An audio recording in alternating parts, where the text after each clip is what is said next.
Welcome to news alert. Cancer తో బాధపడుతున్న రాజమండ్రిలో టీడీపీ కార్యకర్త ఆకుల కృష్ణకు ముఖ్యమంత్రి చంద్రబాబు వీడియో కాల్ ద్వారా పరామర్శ చేశారు. చంద్రబాబును ఒక్కసారి చూసి మాట్లాడాలన్న ఆకుల కృష్ణ కోరిక తెలుసుకున్న సీఎం స్వయంగా స్పందించారు. వీడియో కాల్లో ఆకుల కృష్ణ ఆరోగ్య పరిస్థితిని అడిగి తెలుసుకున్న సీఎం చంద్రబాబు ధైర్యంగా ఉండాలని ప్రోత్సహించారు. అవసరమైన సహాయం అందించేందుకు తాను అండగా ఉంటానని భరోసా ఇచ్చారు. మొదటి నుంచి టీడీపీ అభిమానిగా ఉన్న ఆకుల కృష్ణకు ఈ సంభాషణ పెద్ద మద్దతుగా నిలిచింది. కుటుంబ సభ్యులు, కార్యకర్తలు చంద్రబాబుకు కృతజ్ఞతలు తెలిపారు. నమస్కారం అండి. ఎట్టున్నారు?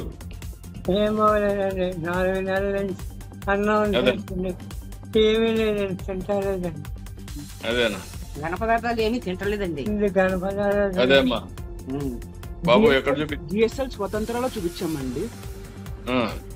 అదే సార్ కీమోథెరపీస్ చేశారండి ఇప్పుడు దాకా. అంటే ఏజ్ 88 కదా సార్, ఇంకా బాడీ సపోర్ట్ ఇవ్వదు కీమోథెరపీస్ కి అని చెప్పారు సార్. అందుకని చెప్పేసి ఇంకా సపోర్టివ్ ట్రీట్మెంట్ చేస్తున్నాం సార్. అదేమ్మా ధైర్యంగా ఉండండి. నేను అదేదైనా ఉంటే బిల్స్ అని నాకు పంపించు. సరే సార్, అవన్నీ రీఎంబర్స్ చేస్తాను. సరే సార్, ధైర్యంగా ఉండు. God is there. Okay sir, మనకు తప్పకుండా న్యాయం జరుగుతుంది. ధైర్యంగా ఉండని చెప్తాను. నువ్వేం చేయాలని అన్ని చేయండి. నాకు ఆ బిల్స్ అనే పంపండి, నేను చూసుకుంటాను. సరే sir, okay sir, thank you sir. ధైర్యంగా ఉండండి. మేము అందరం ఉన్నాం, ధైర్యంగా ఉండండి. Sir he is a very huge fan of you sir, మీ అడ్మైరర్ సార్. మంచి వాళ్ళకు కూడా కష్టాలు వస్తూ ఉంటాయి. ధైర్యంగా ఉండండి మా, వీఆర్ ఆల్ విత్ యూ.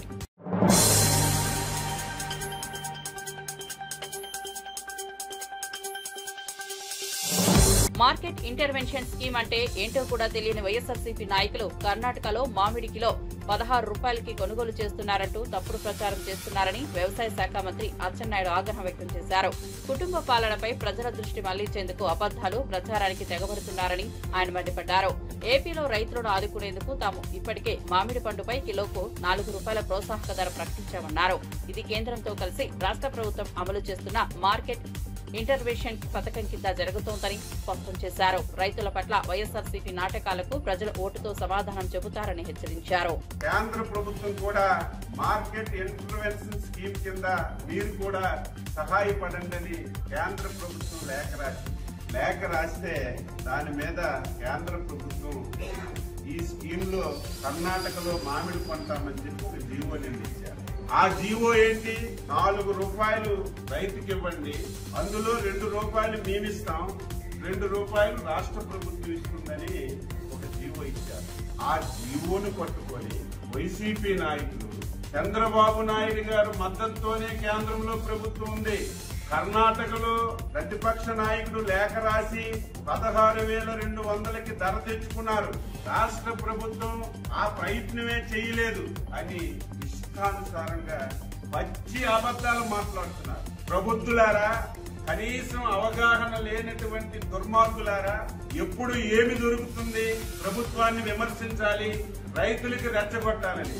కర్ణాటకలో కేంద్ర ప్రభుత్వానికి లేఖ రాసి వాళ్ళు 4 రూపాయలు ఇస్తామన్న తర్వాత ఆ 4 రూపాయల్లో 2 రూపాయలు కేంద్ర ప్రభుత్వం, 2 రూపాయలు రాష్ట్ర ప్రభుత్వం ఇస్తామని ఒక జీవో ఇస్తే అక్కడికి న్యాయం జరిగింది, మనకు న్యాయం జరగలేదు. మేము కేంద్ర ప్రభుత్వం వైపు చూడలేదు.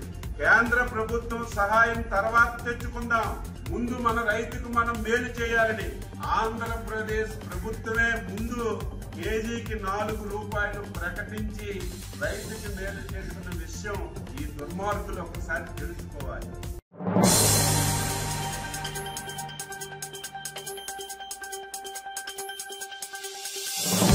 తాడేపల్లిలో మీడియాతో మాట్లాడిన మాజీ మంత్రి బాపట్ల వైఎస్ఆర్సీపీ జిల్లా అధ్యక్షుడు మేరుగ నాగార్జున కారేడిలో జరుగుతున్న బలవంతపు భూసేకరణను తీవ్రంగా వ్యతిరేకించారు. పరిశ్రమల పేరుతో రాజకీయ కుట్రలు చేయడం తగదని హెచ్చరిస్తూ రైతులు ప్రజలను ఇబ్బంది పెడితే వైఎస్ఆర్సీపీ ఊరుకోదన్నారు. ప్రజామోదం లేని పరిస్థితుల్లో భూములు సేకరించలేని కూటమి ప్రభుత్వం గతంలో వైఎస్ఆర్సీపీ హయాంలో 417 కోట్లతో ఖర్చు చేసి ప్రారంభించిన ఇండోసోల్ కంపెనీని బయటకు తోసి తమ అనుకూల సంస్థకు భూములు కట్టబెట్టే కుట్రలో పడిందని మండిపడ్డారు.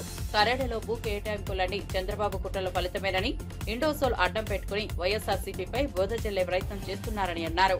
ఇది ప్రజా వ్యతిరేక చర్యగా మారుతుందని స్పష్టం చేశారు. 5,148 ఎకరాలు, మరో జీవో అయితే 3,200 ఎకరాలు, దరిదాపు వీటిలో 4,800 527 ఎకరాలకు నోటిఫికేషన్ కూడా మా ప్రభుత్వంలో ఇచ్చాం. మొత్తం 500 మెగావాట్ల సమీకృత సోలారు ప్లాంట్ ఏర్పాటు చేయడానికి ఆస్కారం ఉంటుందని ఆశపడ్డాం. రావూరు కానీ చెవూరు అనే 2 గ్రామాల్లో భూమిని అలాట్ చేయాలని అక్కడ రైతులు ప్రజలు ఒప్పుకున్నారు. ఎక్కడ ఏ ప్రాబ్లం లేదు. దీనికి సంబంధించి దరిదాపు 417 కోట్ల రూపాయలు ప్రభుత్వానికి ఆ కంపెనీ చెల్లించింది కూడా. ఈ కంపెనీ ద్వారా వేల మందికి ఉద్యోగాలు వస్తాయని 2 ఏళ్ల పాటు కష్టపడి ఇన్వెస్టర్లందరినీ సమీకరించి ఒక గాడిలో పడింది. పైలట్ ప్రాజెక్ట్ కోసం కూడా నిర్మాణాలు అన్ని ప్రారంభమైతే సడన్ గా గవర్నమెంట్ మారినాక హఠాత్తుగా దాన్ని ఆపేసి వేరే చోటకు మార్చాలని చెప్పేసి ప్లాన్ చేసింది. దీనిలో మతలబు ఏంటని అడుగుతా ఉన్నా చంద్రబాబు నాయుడు గారిని. నువ్వు పరిశ్రమలు కావాలనుకునేవాడివి, పరిశ్రమలు రావాలనుకునేవాడివి. గత ప్రభుత్వంలో భూమి అలాట్ చేసి నోటిఫికేషన్ ఇచ్చి డబ్బులు అకౌంట్లో గవర్నమెంట్ అకౌంట్లో వేస్తే నువ్వు దాన్ని ఆపి వేరే వారికి ఆ భూమిని ఇవ్వాలని వేరే ప్రాంతానికి తీసుకెళ్లాలంటే నీ ఆలోచన పరిశ్రమ అనేది రావడానికి వీలు లేదనేది తప్ప వేరే ఆలోచన ఉందా? నేను అడుగుతా ఉన్నా చంద్రబాబు నాయుడు గారిని. కరేడు గ్రామంలో దరిదాపు 8,000 ఎకరాలు సేకరిస్తామంటూ నోటిఫికేషన్ జారీ చేయాల్సినటువంటి అవసరం ఎందుకు వచ్చింది నేను చంద్రబాబు అడుగుతా ఉన్నా. ఏమన్నా గ్రామం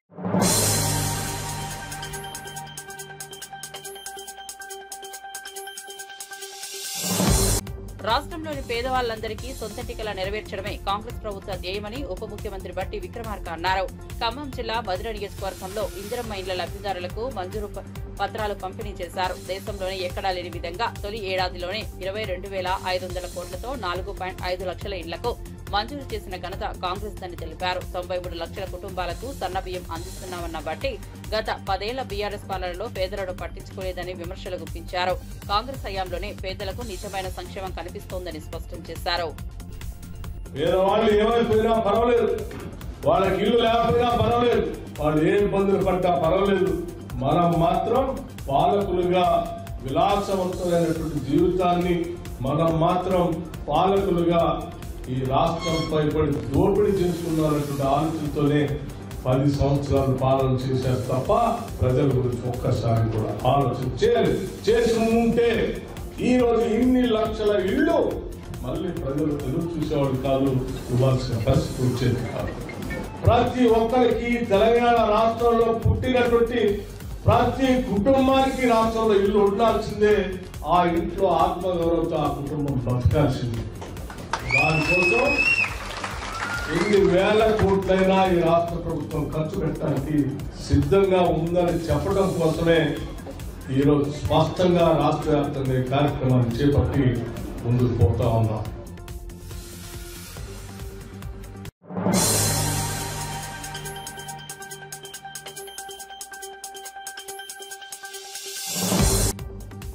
కాంగ్రెస్ ప్రభుత్వం ఏడాదిన్నర పాలనలో కేవలం 7,000 ఉద్యోగాలే ఇచ్చిందని 60,000 ఉద్యోగాలు ఇచ్చామన్నది పూర్తిగా అబద్దమని బీఆర్ఎస్ నాయకులు రాకేష్ రెడ్డి ఆరోపించారు. ప్రభుత్వంలోని అధికారులు స్వయంగా ఆర్టీఐ ద్వారా సమాధానం ఇచ్చినట్లు పేర్కొన్నారు. యువతను మోసం చేస్తూ పెద్ద సంఖ్యలో ఉద్యోగాల కల్పన జరిగిందన్న ప్రచారం తప్పుడు వాదనగా రాకేష్ రెడ్డి విమర్శించారు. సీఎం రేవంత్ రెడ్డి ఇచ్చిన హామీలు అవాస్తవంగా మారాయని స్పష్టం చేశారు. వాస్తవాలను ప్రజలకు తెలియజేస్తూ కాంగ్రెస్ దుస్థితిని బయట పెడతామన్నారు. నోటిఫికేషన్ ఇస్తే నియామక పత్రాలు రేవంత్ రెడ్డి గారు ఇచ్చారు. కానిస్టేబుల్ ఎస్ఐలకు 17,800 ఉద్యోగాలకు సంబంధించి నోటిఫికేషన్ పరీక్ష కేసీఆర్ గారి హయాంలో నిర్వహిస్తే నియామక పత్రాలు రేవంత్ రెడ్డి గారు ఇచ్చారు. గురుకుల టీచర్లు 6,546 పోస్టులకు గాను కేసీఆర్ గారి హయాంలో నోటిఫికేషన్లు ఇస్తే రేవంత్ రెడ్డి గారు నియామక పత్రాలు ఇస్తున్నారు. గ్రూప్ 4 సంబంధించి 8,000 పోస్టులకు సంబంధించి కేసీఆర్ గారు నోటిఫికేషన్లు ఇస్తే ఈయన నియామక పత్రాలు ఇచ్చారు. అట్లనే గ్రూప్ 3 డిఎస్ టీచర్లు కానీ, గ్రూప్ 1 కానీ, లెక్చరర్లు కానీ, ఏడబ్ల్యూలు కానీ, ఏఈలు కానీ లెక్క కట్టి పత్రికలలో పుంకాలుగా రాసినా కూడా ఈయన ఇంకా అబద్ధాలు ఆడుతూ ఉన్నాడు. సరే ఈయనకే ప్రూఫ్ చేయాలని చెప్పి కేటీఆర్ గారి సూచన మేరకు ఆ రోజు మేము ఆర్టీఐ చేసినాం. ఆర్టీఐ ఇస్తే స్వయంగా ప్రభుత్వమే రాసిచ్చింది. ఎప్పుడు నోటిఫికేషన్లు ఇచ్చిందో, ఎప్పుడు దీని ఫలితాలు ఇచ్చిందో, ఎప్పుడు నియామక పత్రాలు స్వయంగా. ఇది మా సొంత కవిత్వం కాదండి, ఇది రేవంత్ రెడ్డి గారి ప్రభుత్వంలో ఉన్నటువంటి అధికారులు స్టాంప్ వేసి సంతకం చేసి ఇచ్చినటువంటి పత్రం ఇది. మేము సొంతంగా చెప్తలేదు. కేవలం 7,000 ఉద్యోగాలకు సంబంధించిన నోటిఫికేషన్ మాత్రమే రేవంత్ రెడ్డి గారు ఇచ్చిందో, మిగతా అన్ని కేసీఆర్ గారి హయాంలోనే ఇచ్చిందని చెప్పి స్వయంగా వాళ్ళ ప్రభుత్వంలో ఉన్నటువంటి అధికారులు వాళ్ళు రాసిచ్చినటువంటి. ఈయన మాట్లాడతాడు, మళ్ళా ఈయన ఏం మాట్లాడతాడు, నేను ఉద్యోగాలు ఇస్తా అంటే అసలు ఉద్యోగాలు వద్దు అని చెప్పి యువత అంతా ధర్నాలు చేస్తాను. పనిగల్ల మగోడు పందిరేస్తున్నట్ట కుక్కతో దాటి అది కూలింది అన్నట్టున్నది కదా. ఈయన బాగానే ఇస్తానని మేమే వద్దంటాను. యువత సగం జీతానికి పనిచేయడానికి సిద్ధంగా ఉన్నారు.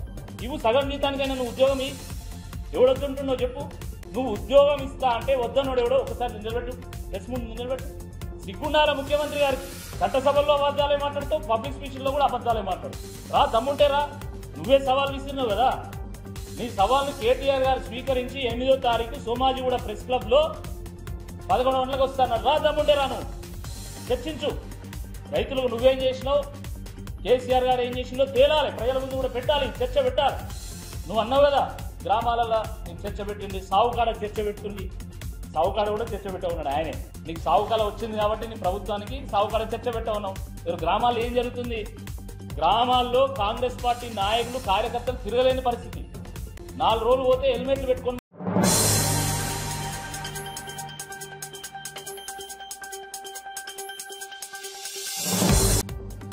రిమాండ్ విధించే ముందు కేసు నిబంధనలకు అనుగుణంగా ఉందా, కుట్రకోణం దాగి ఉందా అనే అంశాలపై పరిశీలించాల్సిందిగా ఏపీ హైకోర్టు న్యాయమూర్తులకు జారీ చేసిన సర్క్యులర్పై వైఎస్ఆర్సీపీ అధికార ప్రతినిధి కారుమూరి వెంకటరెడ్డి స్పందించారు.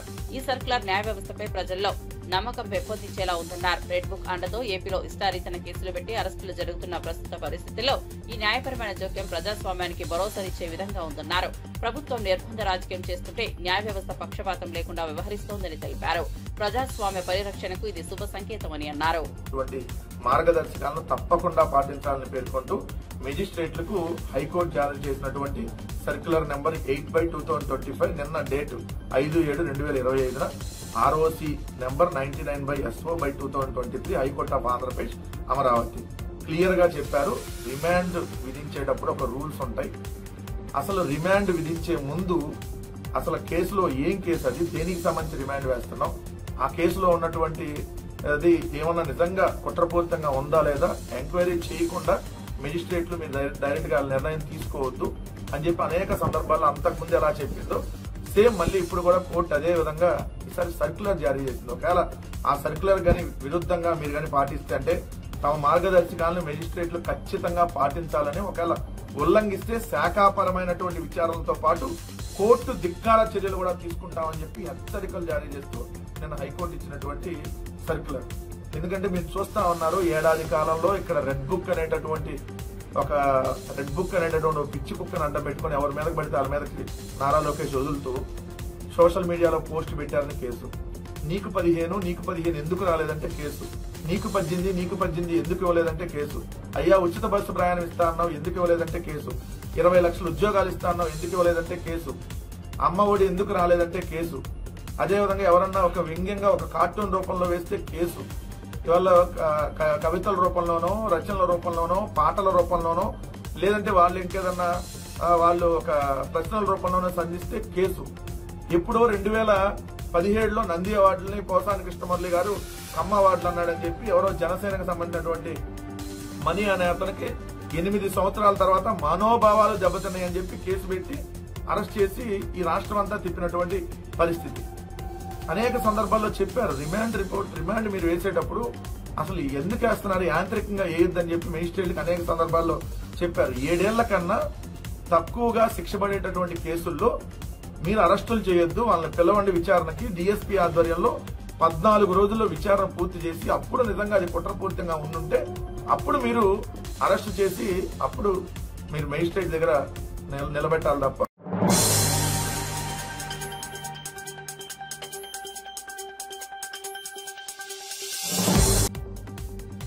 మాజీ సీఎం జగన్ గత కొన్ని రోజులుగా విద్వేషాలు రెచ్చగొట్టి రాజకీయ లబ్ధి పొందాలని చూస్తున్నారని మంత్రి సత్యకుమార్ మండిపడ్డారు. మామిడి రైతుల గురించి ఏం తెలుసని జగన్ చిత్తూరు జిల్లాకు వస్తున్నారని ప్రశ్నించారు. తిరుపతి ఎంఆర్పల్లెగూడెంలో నిర్వహించిన శ్యాంప్రసాద్ ముఖర్జీ 125వ జయంతి వేడుకల్లో పాల్గొన్న మంత్రి శ్యాంప్రసాద్ ముఖర్జీ చిత్రపటానికి పూలమాలలు వేసి నివాళులర్పించారు.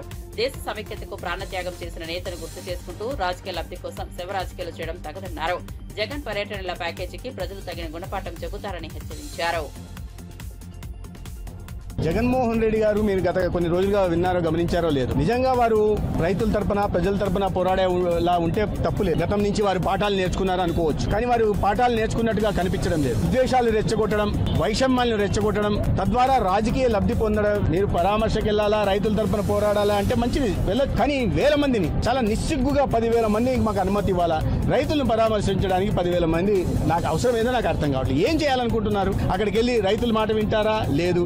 రైతుల పంటను నాశనం చేస్తారు, రైతుల మీద దాడి చేస్తారు, రైతుల మీద రాళ్ళు వేస్తారు. మీ కార్లతో మీ కార్యకర్తలను తొక్కేసి మా కార్యకర్తలు మేము మా కార్యకర్తలుగా చంపాం మీకేం నొప్పి అని మళ్ళీ వితండవాదం చేస్తారు. పరామర్శకు వెళ్ళి రైతుల మీదకి వెళ్తున్నారు, రైతుల మీదకి వెళ్ళి రప్ప అని అడుగుతాం భాష. రైతుల దగ్గరికి మీరు వెళ్ళినప్పుడు తెలుసుకోండి. ముందు మీకు ఆయనకు తోతాపురి మామిడి పండు ఏందో తెలుసా?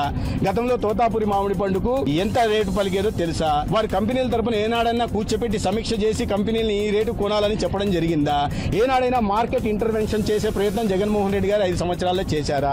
ధరల స్థిరీకరణ కోసం 3,000 కోట్లు ఇస్తానని చెప్పి రైతులకు అండగా నిలబడతానని చెప్పి ఒక్క పైసా అయినా విధించాడా? లేదా కేవలం రైతుల మీద దాడులు చేయడానికి, రైతుల మీద హత్యా ప్రయత్నాలు చేయడానికి ఆయన వెళ్తానంటే మాత్రం చట్టం ఒప్పుకోదు, రాష్ట్రం చూస్తా ఊరుకోదు.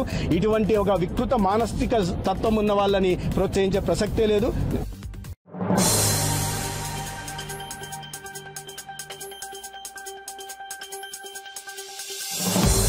మేడిగడ్డ వద్ద ఈ నిమిషానికి 73,600 క్యూసెక్కుల వరద ప్రవాహం ఉన్న కన్నేపల్లి పంప్ హౌస్ ఎండీడీఎల్ కు పైగా నీటి మట్టం ఉన్న మోటార్లు ఆన్ చేయకపోవడంపై మాజీ మంత్రి ఎమ్మెల్యే హరీష్ రావు ప్రశ్నించారు. నది లెవెల్ 96 మీటర్ల ఎత్తులో ఉండగా ఎండీడీఎల్ 93.5 మీటర్లే కావడంతో 2.5 మీటర్లు ఎక్కువ నీరు ఉండి కూడా మోటార్లు ఆన్ చేయకపోవడం శోచనీయమన్నారు. ఇది రైతుల పట్ల నిష్క్రియతను, నిర్లక్ష్యాన్ని సూచిస్తోందని మండిపడ్డారు. లక్షలాది ఎకరాలకు నీరు అందే సమయంలో ఇలా ఆలస్యం చేయడం దారుణమని విమర్శించారు. వెంటనే మోటార్లు ఆన్ చేసి రైతులకు సాగునీరు అందించాలని డిమాండ్ చేశారు. అంటే 73,600 క్యూసెక్కుల నీటి ప్రవాహం ఇవాళ మేడిగడ్డ దగ్గర ఉన్నది. సో మన కన్నేపల్లి పంప్ హౌస్, మేడిగడ్డ నుంచి నీళ్లు తీసుకునే పంప్ హౌస్ పేరు కన్నేపల్లి పంప్ హౌస్. ఈ కన్నేపల్లి పంప్ హౌస్ యొక్క మినిమం డ్రా డౌన్ లెవెల్ ఎండీడీఎల్ 93.5 మీటర్లు. గోదావరి నదిలో ఇప్పుడు 73,000 క్యూసెక్ల నీళ్లు పోతున్నాయంటే నది యొక్క లెవెల్ ఈ నిమిషానికి 96 మీటర్లు. మన ఎండీడీఎల్ ఎంత? 93.5. ఇప్పుడు 73,600 క్యూసెక్ల నీళ్లు పోతే నది యొక్క లెవెల్ 96 మీటర్ల ఎత్తున ఉంటుంది. అంటే నీకు 2.5 మీటర్లు కావలసిన దానికంటే ఎక్కువ ఎత్తులో నది ప్రవహిస్తూ ఉంది. జస్ట్ మోటార్లు ఆన్ చేయడమే ఆలస్యం. Is it not criminal negligence? స్పష్టంగా నీళ్లు తీసుకునే అవకాశం ఉండి కూడా ఎందుకు నిర్లక్ష్యం చేస్తూ ఉన్నారు? రోజుకు 2 టీఎంసీల నీళ్లు తీసుకోవచ్చు. ఈవెన్ ఆ నదిలో 5,000 క్యూసెక్కులుంటే కూడా ఒక మోటార్ నడుస్తుంది. మనకు రోజుకు 2 టీఎంసీలు తీసుకోవాలంటే 11 మోటార్లు కన్నేపల్లిలో మనం స్టార్ట్ చేస్తే రోజుకు 2 టీఎంసీలు తీసుకోవచ్చు. ఆన్ అండ్ యావరేజ్ ఒక్కొక్క మోటారు 2,100 క్యూసెక్కుల నీళ్లను ఒక మోటార్ ఎత్తిపోస్తుంది. అంటే మనము 5,000 క్యూసెక్కుల ప్రవాహం ఉంటే కూడా ఒక మోటార్ ఆన్ చేయొచ్చు. అంటే మేడిగడ్డ బ్యారేజ్తో సంబంధం లేకుండా మేడిగడ్డ బ్యారేజ్ అన్ని గేట్లు ఎత్తి ఉండంగా కూడా ఇప్పుడు రోజుకు 2 టీఎంసీల నీళ్లు తీసుకునే అవకాశం ఉంది. నది యొక్క ఎత్తు ఇప్పుడు ప్రవహిస్తున్నది 96 మీటర్లు. ఈరోజు మనకు కావాల్సింది 93.5. అవసరం ఉన్న దానికంటే 2.5 మీటర్ల ఎత్తులో నది ప్రవహిస్తూ ఉంది. నీళ్లు తీసుకోవడానికి ఎందుకు ఆలస్యం? ఇప్పుడు ఒకవైపు మీరే చెప్పారు అన్నారం సుందిల్ల బ్యారేజ్ సేఫ్ అని ఉత్తమ్ కుమార్ రెడ్డి గారు అసెంబ్లీలో చెప్పిన సమాధానం. Annaram barrage, Sundilla barrage perfect ఉంది, ఇబ్బంది లేదు అని అసెంబ్లీలో ఇది ఉత్తమ్ కుమార్ రెడ్డి గారు చెప్పిన సమాధానం. మరి Annaram safe, Sundilla safe, Kannepalli pump house perfect ఉన్నది, నదిలో నీళ్లున్నాయి, మోటార్ ఒత్తితే లక్షల ఎకరాల్లో పంట పడుతుంది కదా. ఎందుకు ఈ నిర్లక్ష్యం? బటన్ ఒత్తితే నీళ్ళు వచ్చే అవకాశం.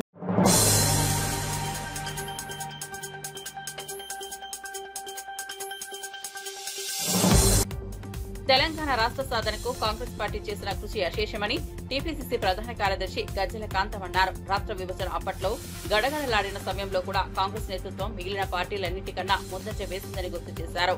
తెలంగాణను సాధించడంలో సోనియా గాంధీ, రాహుల్ గాంధీ పాత్ర మరవలేనిదని అన్నారు. కాంగ్రెస్ కృషి లేకపోతే తెలంగాణ రాష్ట్రం కలగకుండా ఉండిపోయేదని గజ్జెల స్పష్టం చేశారు. తెలంగాణ అభివృద్ధికి కాంగ్రెస్ మరోసారి పాలనలోనికి వచ్చి న్యాయం చేస్తుందని ధీమా వ్యక్తం చేశారు. టీఆర్ఎస్ పార్టీకి మాత్రమే నాయకత్వం వహించాడు. తెలంగాణ ప్రజలకు మేము నాయకత్వం వహించాము. ఎస్సీలకు, ఎస్టీలకు, బీసీలకు, మైనార్టీలకు, ఈ అట్టడుగు వర్గాల ప్రజలకు మేము నాయకత్వం వహించామని చెప్తున్నా నీకు. నీవు నీ టీఆర్ఎస్ పార్టీకి మాత్రమే, అదొక పొలిటికల్ పార్టీ, ఆ పార్టీకి మాత్రమే నువ్వు అధ్యక్షుడివి. మీ నాన్న అధ్యక్షుడు కేసీఆర్ తప్ప తెలంగాణ ప్రజలకు కాదు. మేము 2008 నుంచి 2014 దాకా తెలంగాణ ప్రజలకు నాయకత్వం వహించాం. మెజార్టీ ఉన్నటువంటి 99% ఉన్నటువంటి ప్రజలకు నాయకత్వం వహించాం. అది గుర్తు పెట్టుకోవాలని చెప్తున్నాం. నేను కీలకంగా పనిచేసాం తెలంగాణ ఉద్యమంలో. కోదండ రాము గారు పనిచేశాడు, అదేవిధంగా పిల్లయ్య నాయక్ పనిచేశాడు, మా దయాకర్ పనిచేశాడు, పొడగొత్తి రవి పనిచేశాడు, రాజారాం పనిచేశాడు. ఇది తెలంగాణ ప్రజలకు నాయకత్వం వహించాం. అన్ని వర్గాలకు నాయకత్వం వహించి ఉద్యమాన్ని ముందుకు తీసుకెళ్లాం. ఇదే వైఎస్ఆర్ పార్టీ జగన్మోహన్ రెడ్డి గారితో కేంద్ర ప్రభుత్వానికి లేఖించాను ఆనాడు. నేను కూడా కీలక పాత్ర వహించాము కదా. మరి ఇట్లా మీ తండ్రి తెలంగాణ తీసుకొచ్చిండు, మా తండ్రి తెలంగాణ తీసుకొచ్చిండు, ప్రతి ఇట్లా అదే మాట్లాడుతావు. ఇయ్యలో కేంద్ర ప్రభుత్వం మీద ఆనాడు ఒత్తిడి తీసుకొచ్చింది ఎవరు? కాంగ్రెస్ ఎమ్మెల్యేలు, ఎంపీలు, మంత్రులను, టీడీపీ ఎమ్మెల్యేలు, టీఆర్ఎస్ పార్టీ ఎమ్మెల్యేలు, బీజేపీ, సిపిఐ, సిపిఎం ఎమ్మెల్యేలందరూ ఏకం చేసి నిజాం కల్పన మీటింగ్ పెట్టి 70 మంది ఎమ్మెల్యేలు, ఎంపీలు, మంత్రులు ఉన్నారు. అలా ఆనాడు కేంద్ర ప్రభుత్వం మీద ఒత్తిడి తీసుకొచ్చాము అందరితో సమావేశపరిచి. మరి 2009 నుంచి 2014 దాకా నువ్వు ఏ పార్టీ ఎమ్మెల్యేను తోని సమావేశం ఏర్పాటు చేసావు తెలంగాణ కోసం? నేను తెలంగాణ కోసం ఆల్ పార్టీ ఎమ్మెల్యేలు, ఎంపీలు, మంత్రులను కూర్చొని ఆనాడు కాంగ్రెస్ పార్టీ అధికారంలో ఉంది. మంత్రులు వచ్చారు, ఎమ్మెల్యేలు వచ్చారు, ఎంపీలు వచ్చారు, కొండ లక్ష్మణ్ బాపూజీ గారు, కేశవరావు గారు, అందరినీ కూడా పిలిచి కేంద్రం మీద ఒత్తిడి తీసుకొస్తే కేంద్ర ప్రభుత్వం ఒప్పించి, సోనియా గాంధీ అమ్మను ఒప్పించి, మెప్పించి 1200 మంది బిడ్డలు చనిపోయిందని, శ్రీకాంత్ గారు చనిపోయిందని ఆనాడు కేంద్ర ప్రభుత్వ పెద్దలను, మా సోనియమ్మను ఒప్పించి మెప్పిస్తే అప్పుడు తెలంగాణ ఇస్తాను అని మాటిచ్చి తెలంగాణ రాష్ట్రం ఇచ్చింది సోనియా గాంధీ అమ్మ. మా సోనియా గాంధీ అమ్మ తెలంగాణకు తల్లి లాంటిది. మా సోనియా గాంధీ అమ్మ తెలంగాణ ఇచ్చింది. ఇది వాస్తవం కాదా?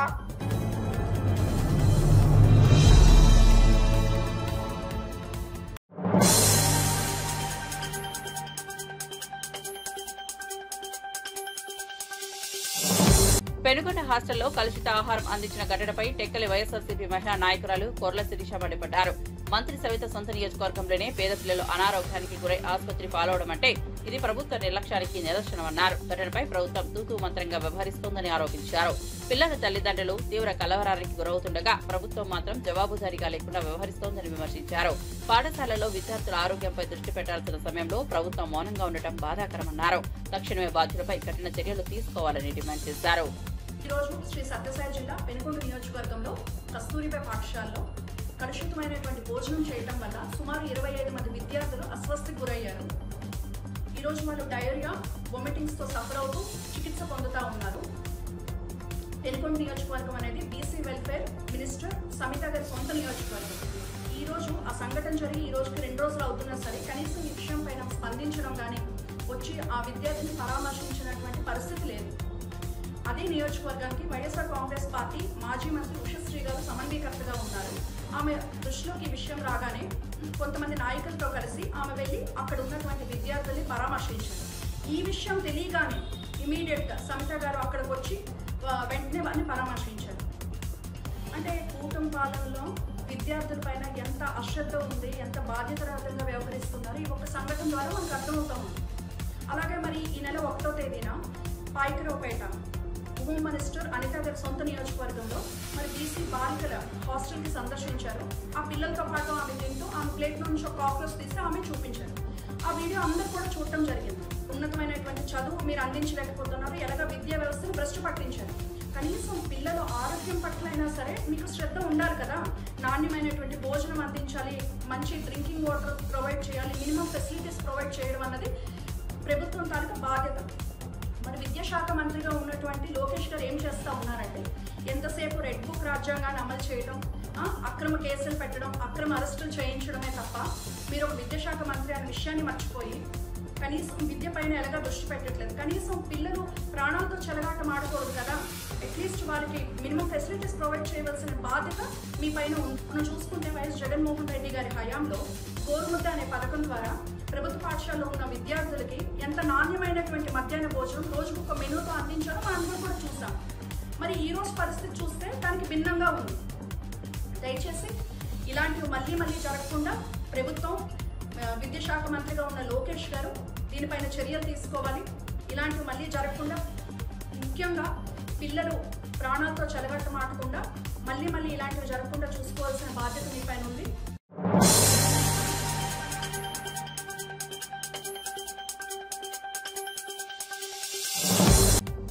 చరిత్రలో నిలిచిపోయే మహానుభావుడు ఏకలవ్యుడి త్యాగం ప్రతి ఒక్కరికి స్ఫూర్తిప్రదమని తెలంగాణ జాగృతి అధ్యక్షులు ఎమ్మెల్సీ కల్వకుంట్ల కవిత పేర్కొన్నారు. సమాజానికి మంచి మార్గం చూపించే ప్రయత్నం చేసి ఆరాధ్యదైవంగా మారిన ఏకలవ్యుడు అందరికీ ఆదర్శమన్నారు. సమానత్వం కోసం పోరాడిన ఆయన స్ఫూర్తిని యువత అనుసరించాలన్నారు. బహుజనులకు సమాన హక్కులు, అవకాశాలు కల్పించేందుకు తన పోరాటం కొనసాగుతోందన్నారు. ఏకలవ్య జయంతి సందర్భంగా నిర్వహించిన కార్యక్రమంలో పాల్గొన్న ఆమె ఆయన విగ్రహానికి పూలమాలలు వేసి నివాళులు అర్పించారు. ఏకలవ్యుడి విగ్రహాన్ని కూడా ఏర్పాటు చేసుకునే ప్రయత్నం కూడా తప్పకుండా మనందరం కూడా చేద్దామని చెప్పి ఈ సందర్భంగా తెలియజేస్తూ, మరి ఇవాళ భారతదేశ చరిత్ర ఎక్కడ చూసినా ఇప్పటి వరకు కూడా బహుజన వర్గాలకు సంబంధించి ఏ విధంగా అణచివేత ఉందనడానికి ఏకలవ్యుని యొక్క జీవితమే ఉదాహరణ. మరి ఆనాడు గురుభక్తితో ఉండి కేవలం ఒక వ్యక్తే తన గురువుని నమ్మినా సరే ఆ వ్యక్తి కూడా తనను ముందుకు తీసుకొని పోకపోయినా కూడా చరిత్రలో నిలబడిపోయేటటువంటి త్యాగాన్ని చేసినటువంటి ఏకలవ్యుడు నిజంగా మనందరికి కూడా ఒక రకంగా ఆరాధ్య దైవం అవ్వాలి, స్ఫూర్తి ప్రదాత అవ్వాలి. ఆయనకు ఆనాడు అన్యాయం జరిగి ఉండవచ్చు గాక, కానీ ఆయన గురుభక్తిని వీడలేదు, సమాజానికి ఒక మంచి తోవని చూపించే ప్రయత్నమే చేసిండ్రు. కానీ ఇప్పుడు మనందరం కూడా ఆయన వారసులుగా, ఆయన బిడ్డలుగా మనకు అన్యాయం జరగకుండా, మన స్థానం రాజకీయంగా మనకు వచ్చే విధంగా, మన స్థానం మనకు ఆర్థికంగా వచ్చే విధంగా, ఉద్యోగ విద్యావకాశాల్లో వచ్చే విధంగా సమాజానికి పాటుపడుతూ తెలంగాణలో అందరం కూడా కలిసి ముందుకు అడుగు వేయాలని చెప్పి ఈ సందర్భంగా పిలుపునిస్తా ఉన్నాను. దానికోసం నా వంతు ప్రయత్నంగా నేను మీ అందరినీ కలుపుకొని పోయి అనేక ఉద్యమాల్లో మనం ఇవాళ పాల్పంచుకుంటా ఉన్నాము. మీరు చెప్పినట్టుగా కేసీఆర్ గారు ఆనాడు కట్టించినటువంటి భవనం ఇవాళ కనీసం పూర్తి చేయలేని పరిస్థితులలో రాష్ట్ర ప్రభుత్వం ఉండడం చాలా దారుణం. ఏకలవ్య భవనం తప్పకుండా త్వరితగతిన పూర్తి చేయాలని ముందుగా కాంగ్రెస్ ప్రభుత్వాన్ని నేను డిమాండ్ చేస్తూ ఉన్నాను. అదేవిధంగా మరి ఎస్ స్కీమ్, వైఈఎస్ అంటే ఎరుకల ఎంపవర్మెంట్ స్కీమ్ అనేటటువంటి పథకాన్ని గౌరవ పెద్దలు కేసీఆర్ గారు ఆనాడు ప్రవేశపెట్టడం జరిగింది. దాన్ని ఇప్పుడు ప్రభుత్వం కంప్లీట్గా తుంగలోకి తొక్కింది. 2-3 సార్లు లెజిస్లేటివ్ కౌన్సిల్లో కూడా మీ తరఫున ఈ అంశాన్ని నేను ప్రస్తావించినప్పటికీ కూడా ప్రభుత్వానికి కనీసం చీమగుట్టినట్టుగా లేకపోవడం చాలా దారుణం. ఈరోజు ఏకలవ్యుని జయంతి సందర్భంగా మళ్ళొకసారి ప్రభుత్వాన్ని డిమాండ్ చేస్తూ ఉన్నాను. ఏదైతే 60 కోట్ల రూపాయలు 50,000 ఎరుకల కుటుంబాలకు లబ్ధి చేకూర్చే విధంగా కేసీఆర్ గారు ఆనాడు ప్రవేశపెట్టినారో ఆ పథకాన్ని యథాతథంగా, లేకపోతే ఇంకొంత మెరుగుపరిచి ఇంకా ఎక్కువ కుటుంబాలను కూడా కలుపుకొని చేసే విధంగా ఇప్పుడున్నటువంటి ప్రభుత్వం వెంటనే ప్రయత్నం ప్రారంభించాలని చెప్పి ముఖ్యమంత్రి గారిని డిమాండ్ చేస్తూ ఉన్నాను. మీరు అన్నట్టుగా ఆనాడు ఎమ్మెల్సీగా పూరా సత్యనారాయణ గారికి గౌరవ ముఖ్యమంత్రి గారు కేసీఆర్ గారు ఇచ్చినప్పటికీ మరి గవర్నర్ గారు రిజెక్ట్ చేయడం అన్నది కూడా రాజకీయంగానే జరిగినటువంటి అంశమని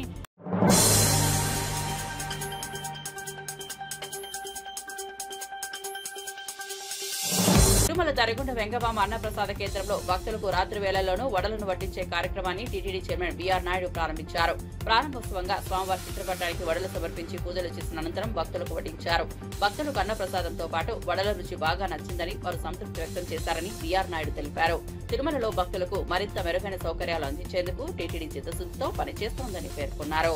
ఇది భక్తులకి అందజేయడం జరుగుతూ వచ్చింది. కాకపోతే కొన్ని కారణాల వల్ల ప్రతిరోజు 40,000 వరకే ఈ వడలు తయారు చేసే అవకాశం ఉండింది. దాన్ని పొద్దున్నే 11 గంటల నుంచి రాత్రి 10:30, 11 గంటల వరకు ప్రతిరోజు ప్రతి ఒక్కరికి ఈ వడలు ఈ రోజు నుంచి వడ్డించడం జరుగుతుంది. ఆ సందర్భంగా భక్తులు కూడా చాలా మందిని అడిగాం. వాళ్ళందరూ కూడా చాలా హ్యాపీగా ఉన్నారు. వడలతో పాటు అన్ని పదార్థాలు కూడా చాలా చక్కగా బ్రహ్మాండంగా అందరూ 100% సంతృప్తి వ్యక్తం చేస్తున్నారు. ఇది నిరంతరం ప్రక్రియ కొనసాగుతుంది. పొద్దున్నే 10-11 గంటల నుంచి రాత్రి 10:30, 11 గంటల వరకు.